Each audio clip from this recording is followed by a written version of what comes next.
آج آزادی کا دن ہے۔ ہم ہندوستانیوں کے لیے بہت بڑی خوشی اور مسرت کا دن ہے۔ یوم آزادی منانا اور یوم آزادی کے موقع پر جھنڈے پھہرانا ہمارا اہم حق اور اہم رول ہے۔ شاعر کہتا ہے، غیروں کو میں گنگ جمن ہم دے نہیں سکتے، غیروں کو میں گنگ جمن ہم دے نہیں سکتے، ہم اہل وطن خاک وطن دے نہیں سکتے، ہم اہل وطن خاک وطن دے نہیں سکتے۔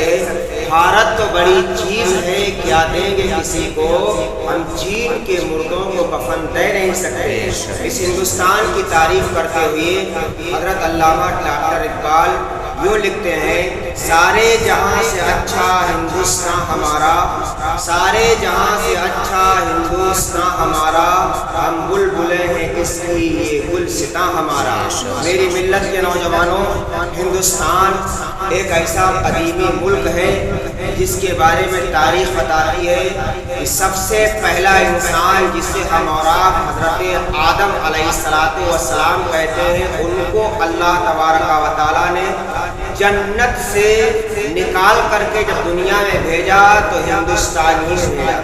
پتہ یہ چلا کہ ہندوستان وہ قدیم ملک ہے جہاں پر اس دنیا کا سب سے پہلا انسان یعنی حضرت آدم علیہ السلام تشریف لائے۔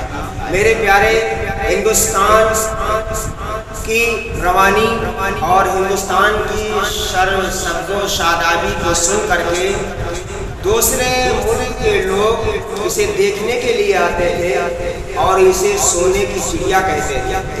یہاں تک کہ جس وقت مسلمانوں کی حکومت تھی ہندوستان پہ، اسی وقت میں پرتگال کا ایک سوداگر ہندوستان میں تجارت کرنے کے لیے آیا جس کا نام تھا Vasco da Gama. Vasco da Gama پرتگال کا تاجر واسکو ڈی گاما ہندوستان میں آتا ہے۔ آنے کے بعد یہاں کی روانی، یہاں کی سبز و شادابی دیکھتا ہے، یہاں کی خوشحالی دیکھتا ہے۔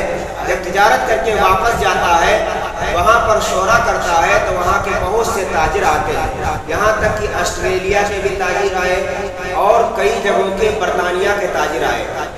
آنے کے بعد انہوں نے ہندوستان میں تجارت کو شروع کیا اور تجارت کرتے رہے، خوب نفع کماتے رہے، یہاں تک کہ انہوں نے دیکھا کہ ہندوستان کے اندر بہت خوشحالی ہے اور ساری طرح کی آرامیں ہیں، تو ان کے دل میں ایک خواہش پیدا ہوئی کہ ہم بھی یہاں پر کچھ کریں۔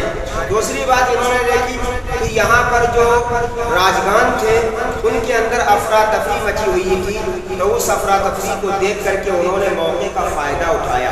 کئی جگہوں پر انہوں نے اپنی تجارتی کمپنیاں قائم کی جس کا نام انہوں نے ایسٹ انڈیا کمپنی رکھا۔ ایسٹ انڈیا کمپنی کے ذریعے سے وہ تجارتی کام کرتے رہے اور جگہ جگہ پولیس چوکیاں اور انتظامات کو فٹ کرتے رہے، یہاں تک کہ ہندوستان کے بادشاہ شاہ جہاں تھے، ان کی بیٹی حسن آرا بیمار ہو گئی۔ جب حسن آرا بیمار ہو گئی تو انہوں نے بہت حکیموں سے، ڈاکٹروں سے علاج کرایا، لیکن حسن آرا کو شفا نہ ملی۔ جب شفا نہ ملی تو کسی نے بتایا کہ گجرات میں ایک ڈاکٹر باؤنٹن رہتے ہیں، آپ انہیں طلب کریں۔ ڈاکٹر باؤنٹن کو گجرات سے طلب کیا گیا، ڈاکٹر باؤنٹن آئے، آنے کے بعد انہوں نے حسن آرا کا علاج کیا۔ اللہ تبارک و تعالیٰ نے ان کے علاج کے ذریعے سے حسن آرا کو شفا دیا۔ جب شفا دے دیا تو ڈاکٹر باؤنٹن چلے گئے۔ چند دنوں کے بعد آئے، شاہ جہاں بادشاہ نے جب ان کو دیکھا خوش ہوئے، کہا کہ آئے ڈاکٹر باؤنٹن، میری بیٹی صحت مند ہو گئی ہے، اس کے بدلے میں اگر آپ کوئی انعام و اکرام چاہتے تو آپ طلب کریں۔ ڈاکٹر باؤنٹن نے موقع اچھا دیکھا اور کہا ایسا ہے کہ بنگال کی جگہ کو ہم لوگوں کے لیے مفت کر دیجیے، یعنی ہم بنگال میں رہ کر کے تجارت کریں تو ہم سے محصول یعنی ٹیکس نہ لیا جائے۔ اب ان سے ٹیکس کو معاف کر دیا گیا اور جب ٹیکس کو معاف کر دیا گیا تو آزادانہ طور پہ وہ بنگال میں تجارت کرنے لگے، یہاں تک کہ جگہ جگہ انہوں نے پولیس چوکیاں بنا لیا، اپنے حکاموں کو فٹ کر لیا، اور یہاں کی زبان اس وقت کی فارسی تھی تو اپنے حکاموں کو اردو اور فارسی پڑھایا اور سکھایا، خوب ترقی کیا، کام کیا، یہاں تک کہ برطانیہ کی جو بادشاہ تھی ملکہ وکٹوریہ سے پرمار حاصل کر کے وہ پورے ہندوستان کے ایک دن قابض بن گئے، پورے ہندوستان پہ مسلط ہو گئے۔ یہاں 250 سال سے لے کر کے 300 سال تک تقریباً انہوں نے ہندوستان پہ راج کیا۔ ہندوستان کی جو قیمتی چیزیں تھیں وہ یہاں سے اجاڑ کر کے، اکھاڑ کر کے، غصب کر کے وہ برطانیہ لے گئے، امریکہ کنٹری پہ لے گئے، ہندوستان کو بھی چوکلا کر دیا۔ یہاں تک کہ جب 1857 عیسوی آتی ہے تو سرزمین خیر آباد سے ایک مرد مجاہد اٹھتا ہے جس کا نام علامہ فضل حق خیر آبادی تھا۔ علامہ فضل حق خیر آبادی نے فتویٰ دیا کہ انگریز ہمارے جان اور مال کے دشمن ہیں، ان سے جہاد کرنا ہم پر فرض ہے۔ جب یہ فتویٰ پورے ہندوستان کے ہر چہار جانب میں پھیلتا ہے، یعنی ایسٹ میں، ویسٹ میں، ساؤتھ میں، نارتھ میں، ہندوستان کے کونے کونے میں پھیلتا ہے، مسلمانوں کے اندر اور ہندوستان عوام کے اندر جذبہ جہاد پیدا ہوتا ہے، انگریزوں کو خطرہ ہوتا ہے۔ فوراً چند حکام جا کر کے علامہ فضل حق خیر آبادی کو گرفتار کر لیتے ہیں۔ گرفتار کرنے کے بعد کہتے ہیں اے علامہ، اگر تم کو کسی عہدے کی طلب ہے، روپیہ پیسہ کی حاجت ہے تو منہ کھولو مگر اپنا فتویٰ واپس لے لو۔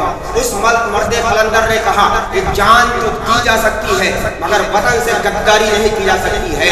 میں اپنی جان کو حق کے حوالے کر سکتا ہوں، وطن کے نام پہ قربان کر سکتا ہوں، اپنے جسم کی بوٹیاں کروا سکتا ہوں، لیکن اگر کہو وطن سے غداری کر لوں تو یہ میرا شعار اور میرا سیوا نہیں ہے۔ یہاں تک کہ بہت اصرار کیا انگریز حکام نے، جب علامہ فضل حق خیر آبادی نہیں مانے تو آپ کو جزیرہ انڈومان میں مقید کر دیا گیا، یعنی کالا پانی اتار دیا گیا۔ ادھر بدایوں کی سرزمین سے علامہ فیض احمد بدایونی نے انگریزوں کے خلاف جہاد کرنے کا فتویٰ صادر کر دیا، ان کو بھی گرفتار کیا گیا۔ دہلی کی سرزمین سے مفتی صدر الدین رحمت اللہ تعالی علیہ نے فتویٰ صادر کیا، ان کو بھی گرفتار کیا گیا۔ یعنی پتہ یہ چلا کہ ہندوستان کی آزادی میں سب سے پہلا قدم بڑھانے والا جو تھا وہ علامہ فضل حق خیر آبادی رحمت اللہ تعالی علیہ کی ذات تھی، علامہ مفتی صدر الدین دہلوی کی ذات تھی، علامہ فیض احمد بدایونی کی ذات تھی۔ ہمارے مسلم آقاؤں نے، مسلم رہنماؤں نے سب سے پیش قدمی کیا ہے، یہاں تک کہ انگریزوں نے دیکھا کہ انہوں نے مسلمانوں کے اندر ایسی روح پھونک دی ہے کہ مسلمان ان کے نقش قدم پر چلتے ہوئے انگریزوں سے جہاد کریں گے۔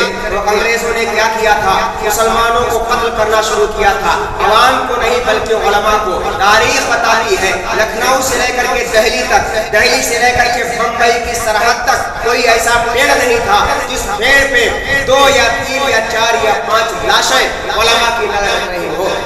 قتل کر کے ان کو لٹکا دیا گیا تھا اور عوام کو دھمکیاں دی جا رہی تھی کہ اگر تم باز نہیں آئے انگریزوں سے مقابلہ کرنے سے تو تمہارا بھی یہی حشر ہوگا۔ میری ملت کے نوجوانوں، آج بھی چلے جائیے انڈیا گیٹ کے اوپر 1,20,000 شہیدوں کے نام لکھے ہیں، جس میں سے 90,000 مسلمان شہیدوں کے نام ہیں اور 30,000 غیر مسلم ہیں۔ میری ملت کے نوجوانوں، ہم نے خون اور پسینے سے سیکھ کر کے اپنے خون کو کر کے ہندوستان کو زندہ کیا ہے، اپنی قربانی دے کر کے ہندوستان کو بچایا ہے۔